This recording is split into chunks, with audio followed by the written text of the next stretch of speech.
Sveiki, sveiki, mūsų mėly klausytojai. Jūs dabar girdite pirmąją nerimtą tinklalaidę. Esu Saulė Rudytė, Vilniaus universiteto žurnalistikos antro kurso studentė. Ir čia yra mano kolegė. Tai sveiki, čia yra kolegė, Gerda Papartytė, studijuoju kaip ir tą patį. Ir mūsų tinklalaidė, ji bus apie psichologiją ir gyvenimiškas situacijas. Tai galbūt paklaustumėt, kodėl, nes iš tikrųjų mums temos apie psichologiją susijusios su ją, jos yra labai labai įdomios. Ir trumpas disclaimeris, kaip sakoma, galbūt pasiaiškinimas. Mes norime jums trumpai pasakyti, jog nenorime mokyti nieko, nei kaip gyventi, nei ką daryti.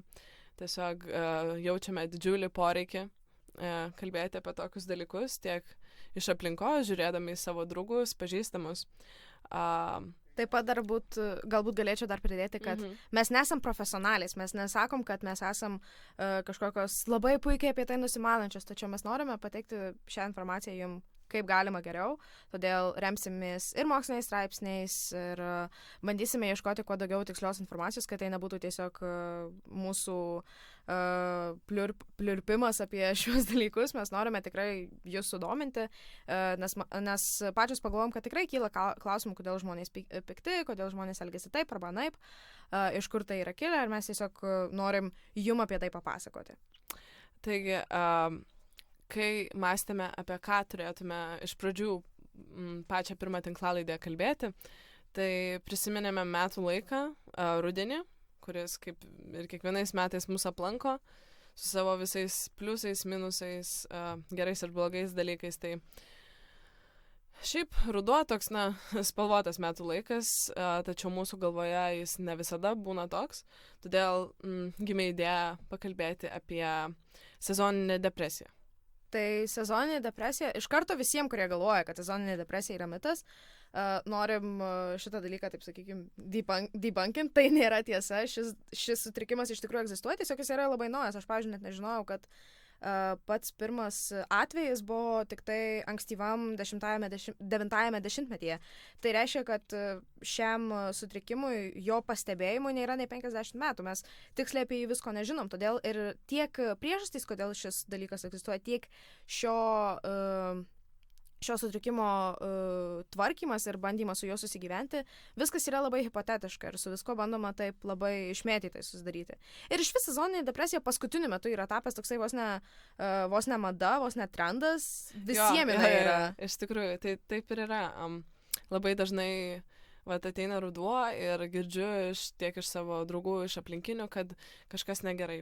Vasarą viskas buvo gerai, viskas buvo liuks, žmonės važiavo prie ežerų, leido smagiai laiką, sėdėjo, tarkim, prie laužų, bet rudenį, kadangi atšalo oras, žmonės daugiau praleidžia laiko, prasideda ir pykčiai, ir kas nors skiriasi poros, ir girdžiu pastoviai, kad man kiekvieną rudenį užeina kažkas, aš nežinau kodėl, aš jaučiuosi labai blogai, ten ar man smegenis stogelis truputėlį pavažiuoja.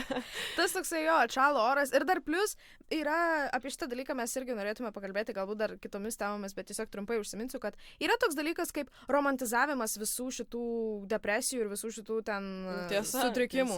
Nes kaip yra nuostabu pasakyti, kad dabar yra ruduo ir tau yra liūdna ir tu taip mąstai, koks tavo gyvenimas yra blogas.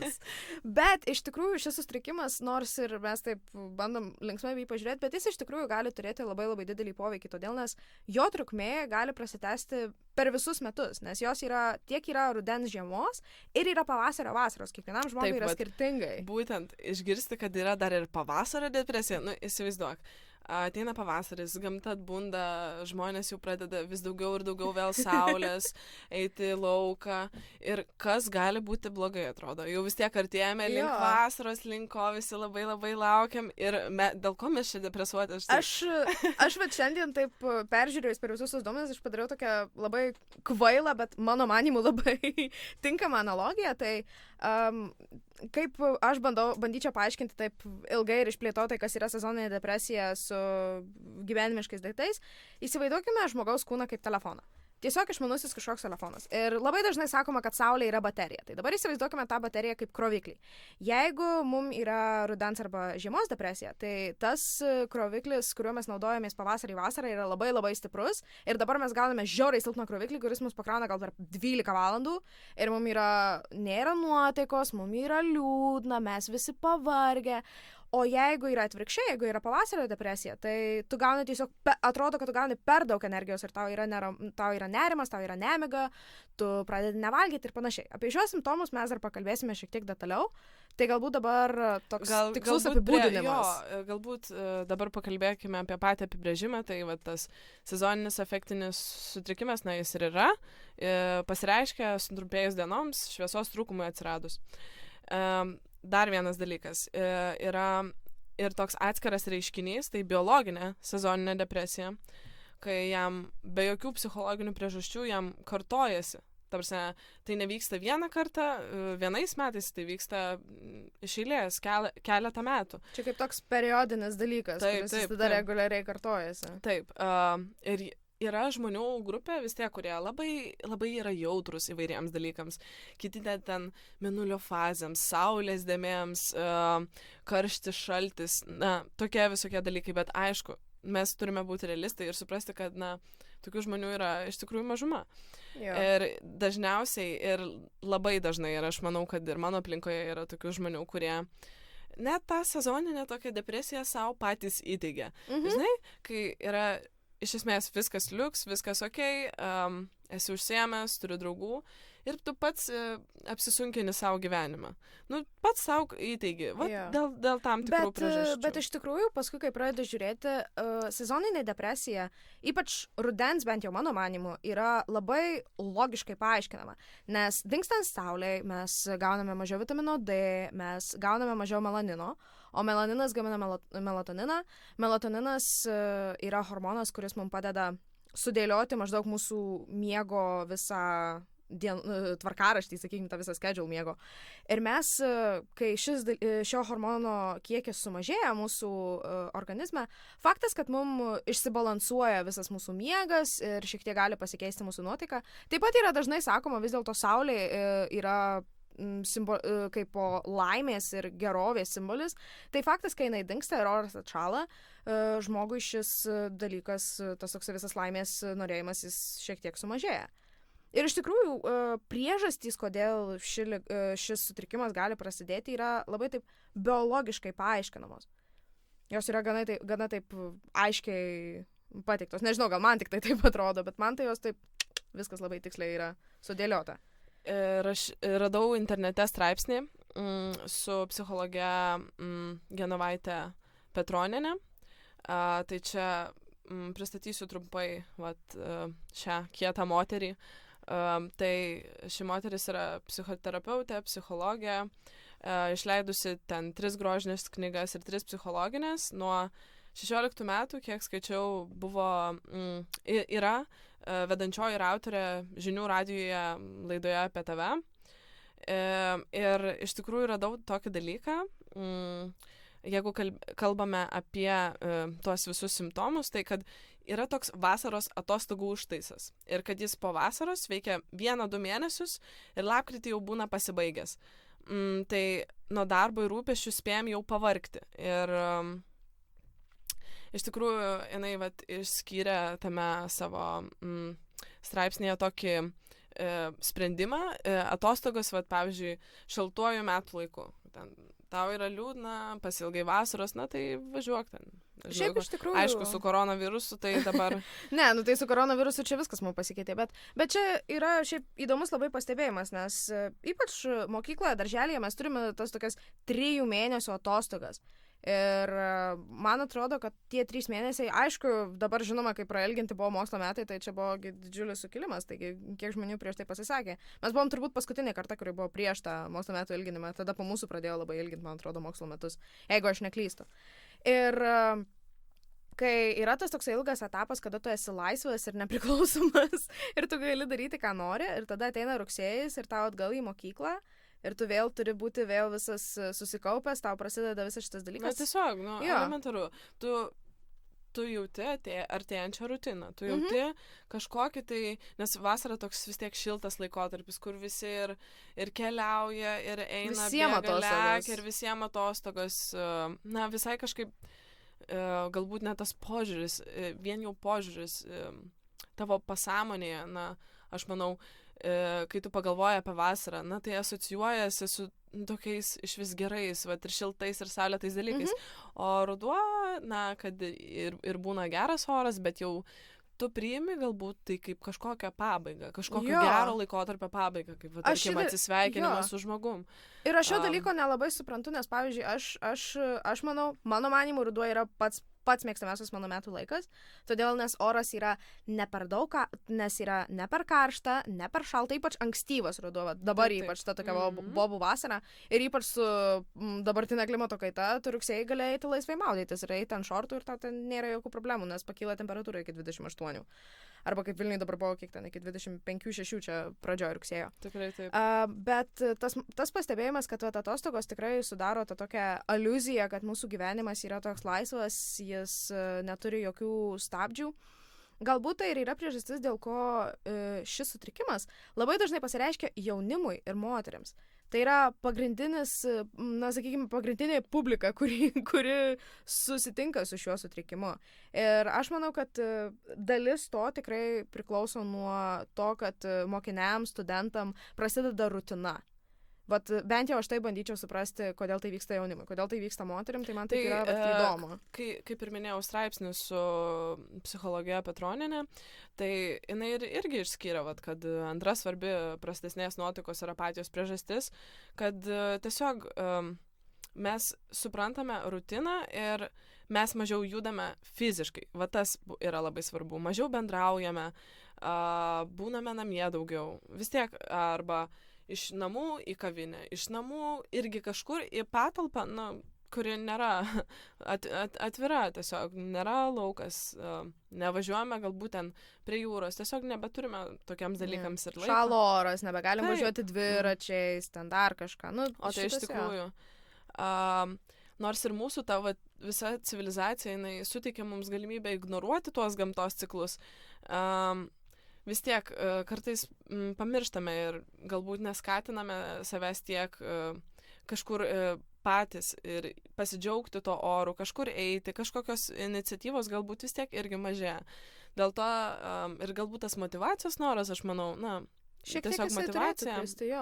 Nes kaip pastebėjai, pavyzdžiui, atšalo, tarkim, oras, ir kai būna tik pasitaiko gera diena, varom kur nors, einam į kavinę pasidėti, einam kur nors išlyst, varom kur nors. Einam į terasą, einam, davai laukia, einam šiandien atsisėsti. Ir tada tik dar gana, net jeigu vasara, tik dar gana ir iš karto, tai gal šiandien namie. Šiandien namie, taip, nu, ir iš tikrųjų, oras, na, jis tikrai reguliuoja mūsų gyvenimus.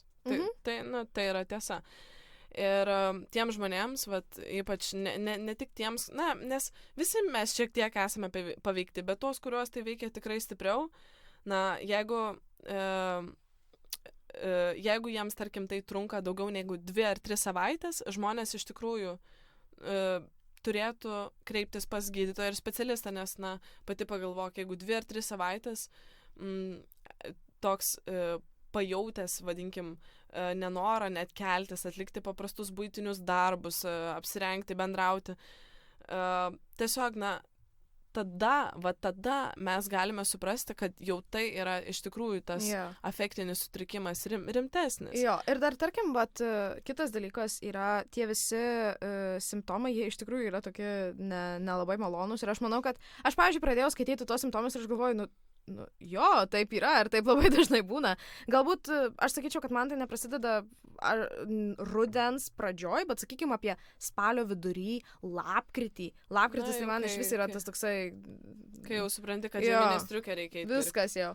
Tai pavyzdžiui, simptomai, vieni iš simptomų, kurį yra įvardinami psychiatry.org, tai yra tingumas, slogi nuotaika, mieguistumas, ypač rudens ir žiemos. Mūsų kūnas toksai, kad nori eiti į žiemos miegą. Angliavandenių norėjimas, tai geriausias būdas tai paaiškinti, saulė mums suteikia vitamino D, mums suteikia šiek tiek energijos, faktas geras oras, mes norime eiti į lauką ir panašiai. Mūsų organizmui trūksta energijos. Ir koks yra lengviausias energijos šaltinis? Riebalai bei angliavandeniai. Faktas, kad mūsų organizmas to nori. Plius ir šiaip angliavandeniai yra labai norimi žmonių, tai yra vienas iš mūsų. Čia nieko keisto. Skonis daro savo. Ir energijos trūkumas. Labai labai yra stiprus energijos trūkumas. Tai va čia yra būtent rudens ir žiemos tos sezoninio sutrikimo simptomai. Pavasario, vasaros, jie yra vos ne tiesiog atvirkštiniai. Taip, nes mes tuomet galime skųstis tokią nemigą, mažiau kaip tik iš vis nebenorime valgyti, arba pastebim, kad tie angliavandeniai, kurių prisivalgėm ir užsiauginom ten papildomą baranką ant pilvo, kad jie dingo ir dabar turime vėl įprastai baranką mažiau. Ir tokia galbūt patiriame tokį susijaudinimą, bet, aš tikrai nekalbu iš teigiamas pusės. Nu taip. Tokį nerimą kažkokį, neaišku. Žodžiu, iš tikrųjų tai yra kaip diena ir naktis skirtumai. Bet šiaip įdomu yra, nes aš pavasario ir vasaros tos tokios afektinio, sakykime, sutrikimo, aš jo nesu taip dažnai sutikusi. Aš nematau jo. Aš nematau jo taip dažnai. Sakyčiau, ankstyvas pavasaris, jisai visada yra toksai šiek tiek nemalonus. Bet dažniau aš matau lapkritis, sausis.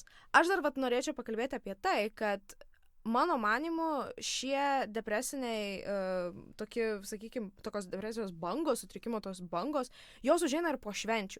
Nes dar lapkritis tai toks, tipo, negali pradėti sakyti, kad tu nori švęsti kalėdas, nes dar net ne gruodis. Bet jau pasibaigė ir Helovynas, pasibaigė visos šventės, kaip ir nėra ką daryti, kaip ir viskas tuščia. O sausis iš vis yra viskas užsidaro, baigėsi, tau viskas baigėsi, tau baigėsi nauji metai, tau baigėsi kalėdos, tau ten nebėra ko laukti. Viskas jau nėra ko laukti. Ir tu sėdi savo vienas, viskas susidarė, dabar liko. Viskas, nebėra nieko, tai vėl depresija. Ir iš tikrųjų, sausis yra net pripažintas pačiu liūdniausiu mėnesiu metuose. Tai iš tikrųjų yra tokia statistika, tai yra pats liūdniausias mėnesis. Ir dar įsivaizduok. Po naujų metų tu vis tiek turi keisti savo gyvenimą, kaip dauguma žmonių galvoja, kad šiais metais gyvensiu kitaip, tai tu supranti, kad tavęs laukia darbas ir pokyčiai, ar tu nori tų pokyčių. Tarsi tu supranti, kad tau reikia kažką daryti, nes visi tie resolutionai ir tas visuomenės spaudimas tiek socialiniai medijai, kur visi žmonės ten sausio 2 dieną jau jogą pradeda. Jo, sausiai, tarp kitko, sausiai čia visiškai kita statistika, bet sausiai iš tikrųjų sporto klubai patiria didžiulį bumą. Sausio pirmom 2 savaitėm būna didžiulis bumas sporto klubuose, įvairiuose sveikatingumo ten būreliuose ir panašiai.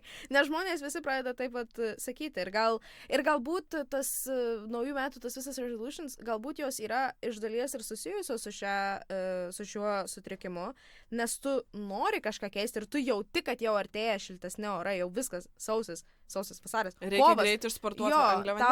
Tau jau liko kažkas ir iš tikrųjų ties žiemos pabaiga sakoma, kad ta žieminė, ta tokia rudens žiemos sutrikimas, jisai nuslūksta, jis pradeda slūgti, jis patiria tą tokį didžiulį piką sausį ir tada pradeda lengvai mažėti iki tol, kol visiškai dingsta. Dar apie ką norėjau pakalbėti, tai iš tikrųjų, jeigu matome, kad tarkim, ar ypač kartojasi mums šitokia kažkokia slogi nuotaika, pasikeitimai ir mąstymo ir beje labai vienas aiškus toks dalykas, kuris praneša jums, kad kažkas nėra gerai, tai beprotiška nuotaikų kaita.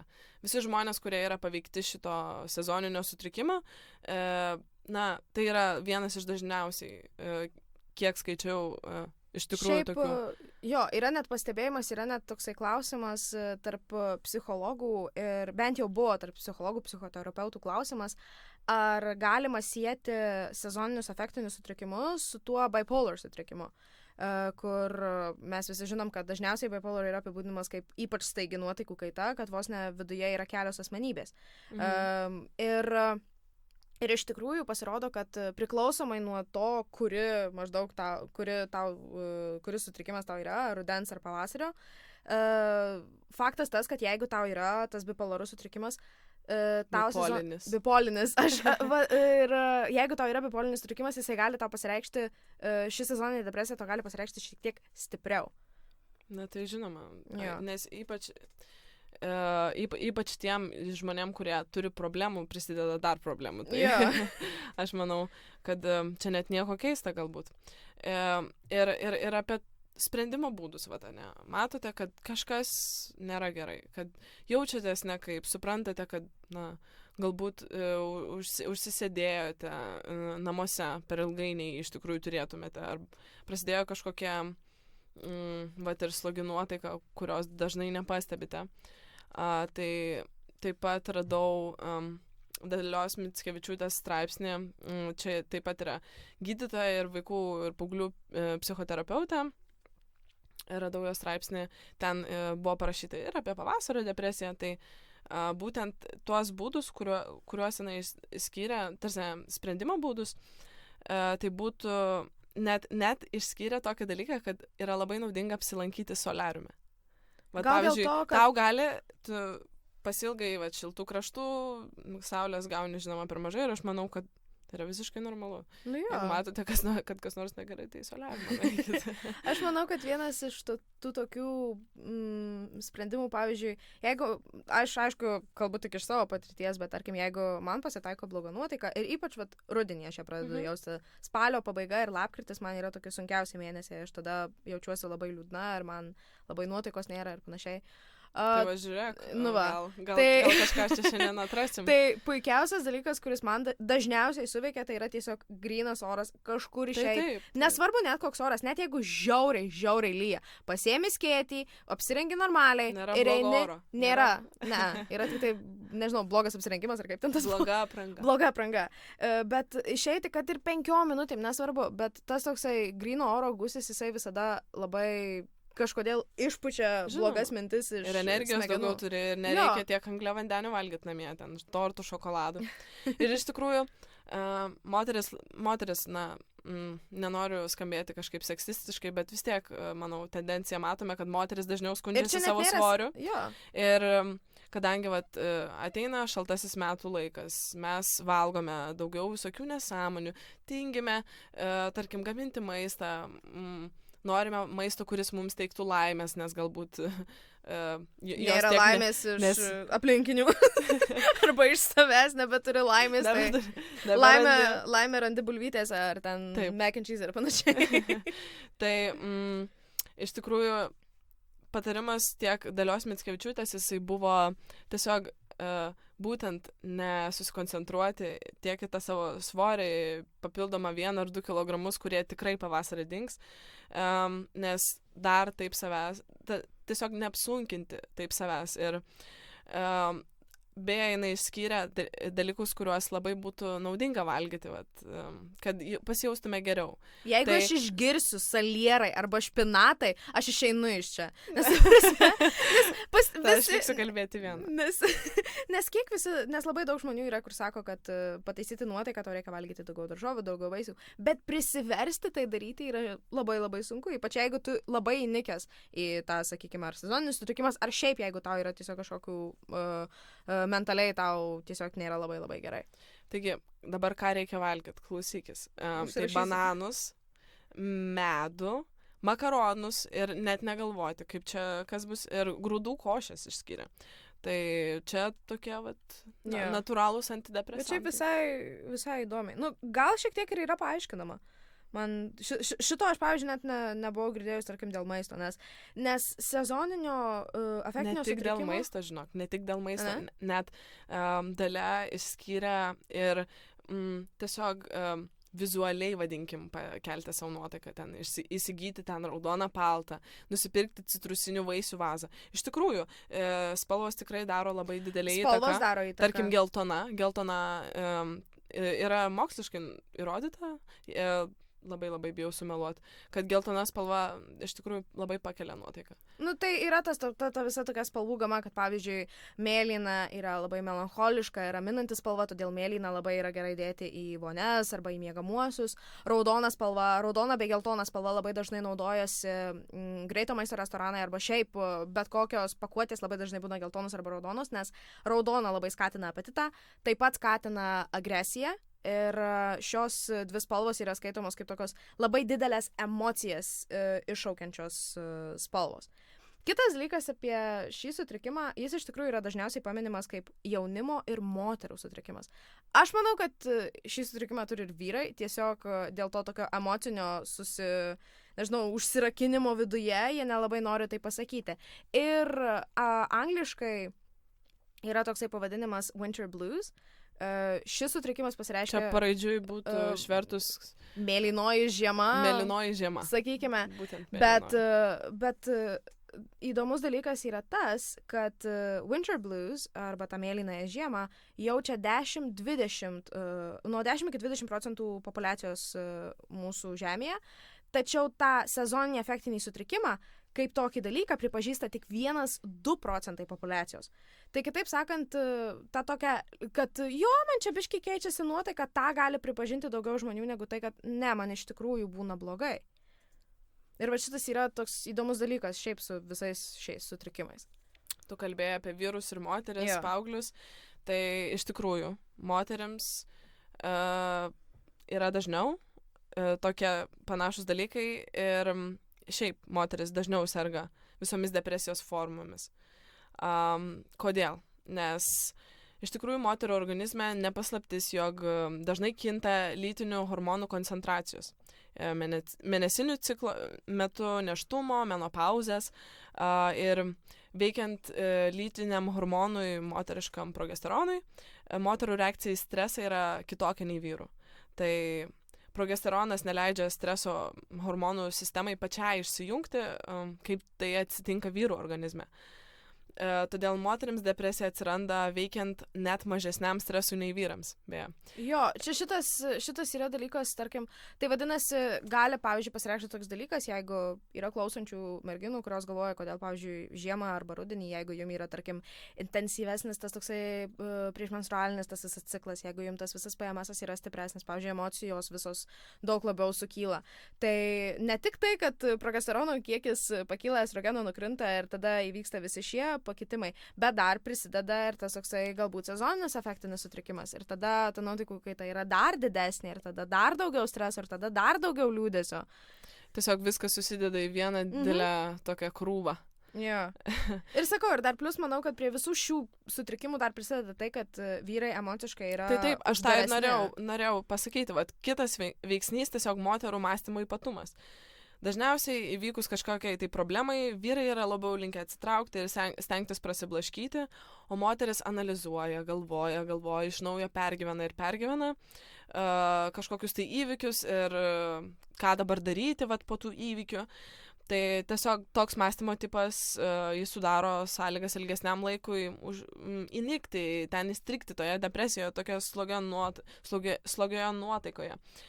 Ir tarkim, ir čia net buvo parašyta, kad moteris labiau įsitraukia į tarpusavio santykius, todėl jautriau reaguoja išsiskyrimą su jai svarbiu žmogum, konfliktus kažkokius ir santykių tą atšalimą. O pavyzdžiui, tau pačiai būna šitas dalykas, tas toksai... Pergalvojimas? Ne, tas toksai sezoninė depresija. Sezoninė? Būna? Na, aš pastebiu, kad mane, vadinkime, aš kiekvieną rudenį jaučiu tokią, vadinkime, pabaigą. Kažkokio tai laikotarpio. Aš vasarą buvau tokia ir gyvenimas buvo toks ir aš jaučiu pabaigą. Ir kaip, aš jaučiu tokį kažkokį net poreikį atsisveikinti. Ir jis būna tiesiog mano galvoje galbūt toks, sukelia man neteigiamas emocijas. Okay. Bet tuo pačiu stengiuosi neužsibūti ir neužstrigti kažkur. Ir aš šiaip mėgstu labai bendrauti, tai stengiuosi kuo daugiau bendrauti su žmonėm. Ir beje, čia ir yra labai išskirtas dalykas, čia jau tame straipsnėje su Genovaite Petroniene, kad žmogui yra būtina prisiversti, kai jam dažniausiai žmonės depresuoti, jie laukia, kol jiems pakils nuotaika pati. Jie sėdi ir laukia, vat, kada čia bus geriau.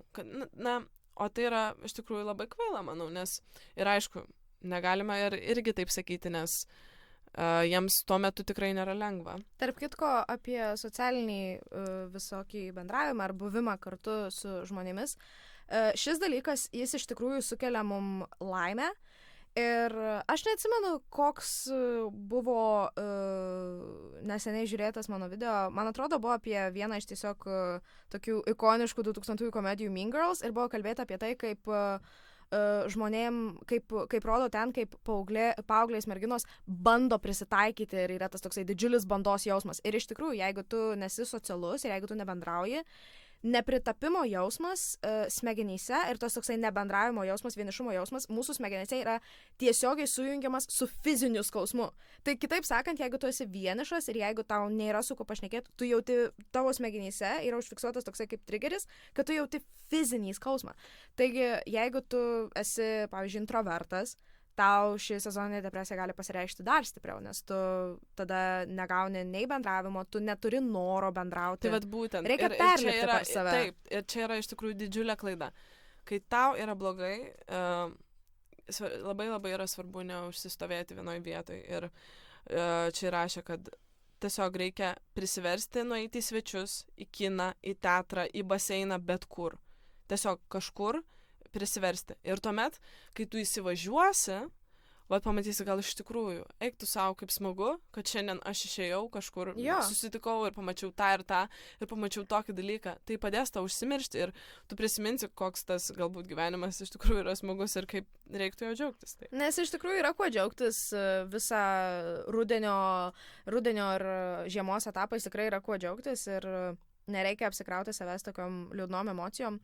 Aišku, yra šiek tiek sunkiau tam tikrom grupėm žmonių, nes studentam tikrai yra sunkesnis rudens etapas, nes tu įkrenti į naują rutiną, kiekvieną kursą vis nauja rutina ir pirmą mėnesį lyg ir viskas normaliai ir tada staiga tau yra 3 deadline'ai, tau yra žiauriai daug darbų, kuriuos tu turi padaryti. O vasara nebuvo visiškai, vasara buvo linksmybės, atostogos, darbas. Ir tada, kai yra toksai didžiulis atskyrimas, faktas, kad dėl to aš ir minėjau, kad jaunimas ir moterys jaučia šį sutrikimas stipriau negu vyrai. Ir šiaip negu visos kitos grupės. Vyresni žmonės apie šį sutrikimą tikrai nekalba labai dažnai, mes turbūt nelabai dažnai tai girdime, tai dažniausiai yra jaunų žmonių minėjimas. Taigi dar plus galima išskirti tai, kad jeigu galbūt tau nėra šiaip depresija, galbūt tau yra sezoninis sutrikimas. Galbūt tau, nes labai daug kas taigi dabar mėgsta sakyti, kad man depresija, aš ten sargu. Nes tiesiog žmonės, aš manau, yra per mažai informuoti. Yeah. Ir aš pati, kada aš sužinojau, kad toks dalykas iš vis egzistuoja iš tikrųjų. Aš galvau, tai yra tiesiog kažkoks trumpas terminas, kaip apibūdinti, bet tai iš tikrųjų, tai gali būti net diagnozuota. Tai gali būti diagnozuota ir iki šios dienos nėra tokio tikslaus kažkokio vaisto arba preparato, nes daugeliui... Tu turi pats savo padėti. Jo, nes daugeliui įvairių ligų yra priskirti preparatai. Ir jeigu yra labai stiprūs sezoniniai sutrikimai, tai kaip minėjo Saulė, jeigu, tarkim, yra labai tavo nuotaika labai priklauso nuo oro, arba ten nuo tų visų mėnulio fazių ir panašiai, jeigu šitas dalykas yra labai stiprus, tai yra tam tikri preparatai, tam tikri antidepresantai, kuriuos tu gali naudoti, bet aš manau, kad tokie galbūt yra reikalingi nebent tie žmonėm, kuriem jau yra kitos egzistuojančios depresijos formos, depresijos formos, rūšys, kondicijos. Tik tada, aš manau, galima apie tai labai taip tada bandyti kažkaip išgydyti. Taip, ir galbūt pabaigai čia toks dalykėlis ir mūsų patarimas jums, tiesiog stebėkit būtinai save, žiūrėkit, ar, manau, jeigu jums yra liūdna. Ar neužsisėdėjot? Jeigu jums yra liūdna, jeigu jaučiate kažkokį energijos stygių, jeigu jaučiate, kad nebeturite energijos išeiti iš namų ir jums tikrai nėra jokio noro kažką daryti savo gyvenime, gali būti, kad šis sutrikimas jums turbūt gali būti diagnozuojamas, todėl apsilankykite pas specialistą, jeigu tikrai jaučiate, kad kažkas yra negerai. Visi iš tikrųjų tiek abi psichologės, kur, tarkime, skaičiau tos straipsnius, tai jos abi patarė iš tikrųjų pamačius, būtent stebint save, matant, kad nėra labai gerai kreiptis tiesiog į specialistus, nes, Jeigu esate stiprios, turite labai stiprią psichinę sveikatą ir jeigu jūs dažnai savo problemą sugebate išsispręsti pats ar pati, tai tada galite tiesiog valgyti bananų daug, gerti vaistažolių arbatą, soliariume, eiti lauką pabėgiot. Tada galite koncertą. Šias problemas galite išsispręsti patys, jausti, ko jums maždaug trūksta, ko jums nėra. Nepamirškite, kad tai gali būti ir pavasarį bei vasarą. Kada... Mes irgi tai darysim, mes irgi žiūrėsim, kaip čia mums viskas. Aš eisiu pasivaikščioti visą lapkritį. Galėsit prie manęs prisijungti. Bet tiesiog stebėkite save, žiūrėkite, kaip jūs reaguojate į įvairią klimato kaitą. Nepamirškite, kad tai tikrai yra tikras dalykas ir tai ir nėra tiesiog mitas. Atostogas, jeigu paskelbs, kad galima, kad nebūtina karantinuotis grįžus 2 savaitės, varykite atostogas, aišku, ten su kaukiam, pirštinėm, visko apsiginkluokite. Apsisaugokite, kiek galima. Taigi į Braziliją, nors vargu. Jeigu trūksta saulės, o jeigu labai labai trūksta saulės, bet nėra galimybės keliauti, nueikite į soliariumą. Vokiečių gatvėje, pavyzdžiui. Bet tiesiog stebėkite save, nepamirškite, kad tai tikrai egzistuoja. Žiūrėkite, kaip reaguojate, bandykite kreiptis į profesionalus pagalbos. Jeigu klausykit mūsų podcastą, jeigu bus liūdna. Jo, nes mes papasakosim jums apie tai daugiau. Ir galėsite prisijungti prie, pavyzdžiui, vienos, kuri yra tikrai šiek tiek nestabili ir gali jums daugiau apie tai papasakoti, introvertės, kuri jums pasakys, kaip tokius dalykus bandoma išgydyti. Ir prie ekstravertės, kuri labai puikiai sugeba bendrauti su žmonėmis ir žino, kaip tokius dalykus susitvarkyti. Gerai, ačiū labai visiems, kas klausėt. Iki kito karto. Iki.